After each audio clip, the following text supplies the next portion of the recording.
Hello friends, तो आज के जो बायोलॉजी के क्वेश्चंस हैं वो बहुत ही मोस्ट इम्पॉर्टेंट है और मज़ेदार क्वेश्चंस के साथ में शुरुआत करते हैं। पहला क्वेश्चन अपना देखेंगे, which of the following is not present in animal cells. आपके ऑप्शंस हैं cell wall, mitochondria, ribosome, cytoplasm.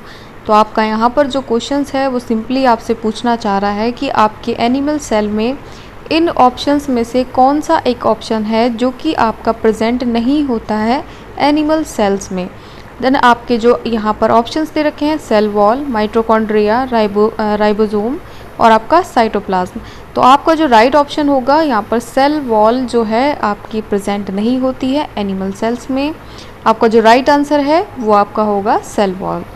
Next question, Karnal bunt. देखिए कर्नल बंट एक तरीके का डिसीज़ होता है जो कि आपका किसी भी तरीके का ग्रेन में पाया जाता है। तो क्वेश्चन आपसे सिंपली यही पूछना चाह रहा है कि किस में कौन से यहाँ पर जो आप देख रहे हैं कौन सा यहाँ पर ग्रेन है जिसमें कि कर्नल बंट एक तरीके का डिसीज़ है वो पाया जाता है। आपका राइस में होगा, वीट में होगा, मेज़ में होगा या पल्सेस में होगा। पल्सेस मीन्स यहाँ पर आपकी दालें जो होती हैं, ठीक है। तो आपका ये जो कर्नल बंट एक तरीके का डिसीज़ है वो आपका वीट में पाया जाता है। आपका जो राइट आंसर है वो आपका वीट सही होगा, ठीक है। चलिए question number 3, a genetic code specific how many kind of amino acid. बहुत ही इम्पॉर्टेंट क्वेश्चन है, काफ़ी बार एग्जाम में पूछ लिए जाते हैं इस तरीके के क्वेश्चंस। तो जेनेटिक कोड बताना है आपको कितने होते हैं how many kind of amino acid के लिए, ठीक है। आपके अमीनो एसिड के लिए कितने कोड होते हैं, आपके यहाँ पर 20 कोड्स होते हैं। आपका जो राइट आंसर होगा वो होगा 20 कोड्स आपके अमीनो एसिड में पाए जाते हैं, जो कि जेनेटिक कोड जिन्हें भी कह सकते हैं, ठीक है। आपके जो जेनेटिक कोड हैं आपके अमीनो एसिड में वो 20 तरीके के आपके पाए जाते हैं। चलिए नेक्स्ट क्वेश्चन अपना, question number 4, if red blood cell in kept is distil water what will happen. देखिए अगर रेड ब्लड सेल को आप डिस्टिल वाटर में आप उसको रखेंगे या अगर रेड ब्लड सेल से डिस्टिल वाटर के कंपेरिजन में आता है तो आपको क्या देखने को मिलेगा। आपका यहाँ पर ऑप्शंस के अकॉर्डिंग क्या है, shrinkage and collapse. Way shrinkage करेंगी या फिर आपस में कोलैप्स कर लेंगी, स्टिक टुगेदर चिपक जाएंगी आपस में, increase in volume and bast, इनका इंक्रीजमेंट हो जाएगा वॉल्यूम में और वो बस्ट हो जाएंगी यानी कि फट जाएंगी, रैप्चर कर जाएंगी, रिमेन सेम। अब देखिए आपसे यहाँ पर पूछा है कि जो आपका रेड ब्लड सेल्स होती हैं उनको डिस्टिल वाटर में रख दिया जाए तो उसके कंपेरिजन में आपको देखने को क्या मिलता है, श्रिंकेज आएगा, कोलैप्स होगा, स्टिक टुगेदर होगा, increases in volume and bast होगा, रिमेन सेम।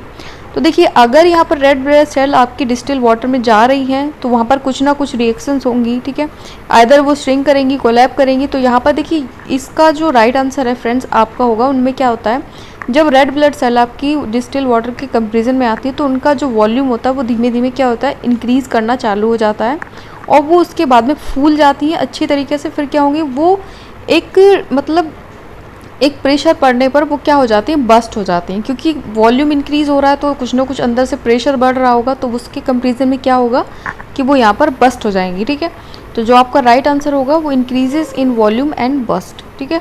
तो अभी कभी भी ऐसा क्वेश्चन आए तो आपको ध्यान से क्वेश्चंस को अपना रीड करना है और उसको समझना है। रेड ब्लड सेल हमेशा डिस्टिल वाटर के कंपेरिजन में आने पर उनका वॉल्यूम इंक्रीज़ हो जाता है, उसके बाद वो क्या होती है रैप्चर कर जाती हैं यानी कि फट जाती हैं या फिर बस्ट कर जाती हैं, ठीक है। ये भी इसकी जगह आप रैप्चर भी लिख सकते हो, रैप्चर भी हो सकता है और बस्ट भी हो सकता है, दोनों में से कोई भी चीज़ लिखी हुई आ जाएगी तो कंफ्यूज होना नहीं है। Question number 5,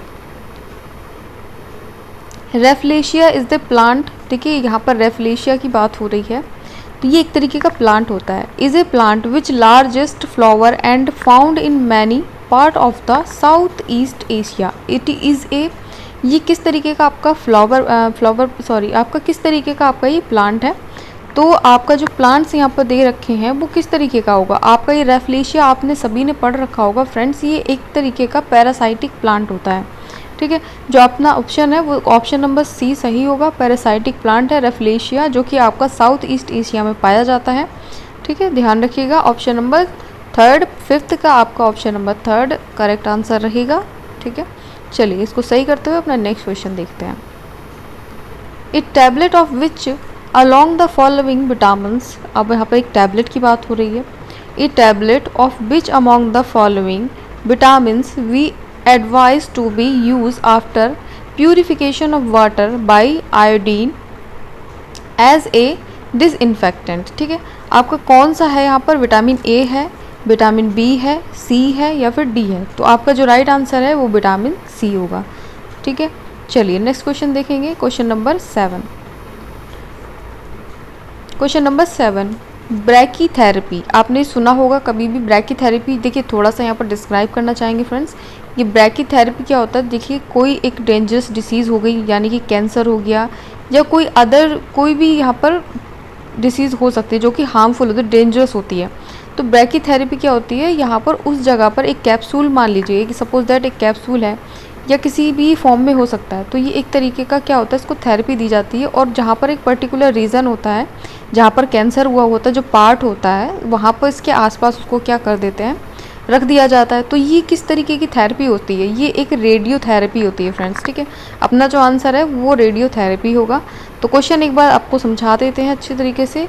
brachytherapy is commonly use as effective treatment for cervical, prostate, breast and skin cancer in many part of the world. ठीक है, why brachytherapy is an of which among the following form of the cancer treatment. ये cancer treatment की किसी भी तरीके का आप cancer यहाँ पर बता सकते हैं, तो उसको यहाँ पर ट्रीटमेंट के लिए इसको यूज़ करते हैं, जिसको यहाँ पर रेडियोथेरेपी भी कहते हैं। ठीक है, तो आपका जो आंसर है वो यहाँ पर रेडियोथेरेपी सही हो जाएगा। और अपना क्वेश्चन नंबर 8 देखते हैं। विच of the following is not a feature of organism in the class Mammalia. अब यहाँ पर एक फीचर्स हैं जो कि नहीं है आपके किसके लिए? क्लास मैमेलिया के लिए। तो आपका यहाँ पर जो ऑप्शंस हैं वो ऑप्शंस देख लेंगे। Milk producing mammary gland, cell with a membrane, bounded nucleus. ठीक है, डोर्सल हॉलो नर्व कॉर्ड, यहाँ पर chitin in the cell membrane. आपका जो ऑप्शन है, ऑप्शन के अकॉर्डिंग आपका जो राइट आंसर है वो chitin in the cell membrane. ठीक है, आपका राइट आंसर होगा। Next question, question number 9।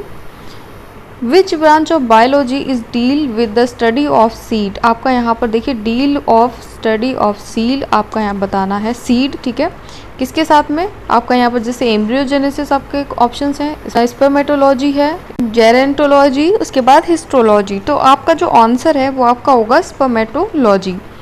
जो राइट आंसर है आपका यहाँ पर बी ऑप्शन सही करते हुए अपना नेक्स्ट क्वेश्चन देखेंगे friends. Protein is made up of which of the following. आपका जो प्रोटीन है वो किस सब्सटेंस का बना होता है? शुगर का होगा, अमीनो एसिड होगा, कार्बोहाइड्रेट होगा या आपका फैटी एसिड होगा? तो यहाँ पर जो आंसर है आपका वो होगा अमीनो एसिड। ठीक है, तो ये आपका राइट आंसर होगा फ्रेंड्स। और अभी क्वेश्चंस अच्छे लगे तो जल्दी से लाइक कर दीजिए वीडियो और सब्सक्राइब भी कर लीजिएगा फ्रेंड्स। Thanks for watching.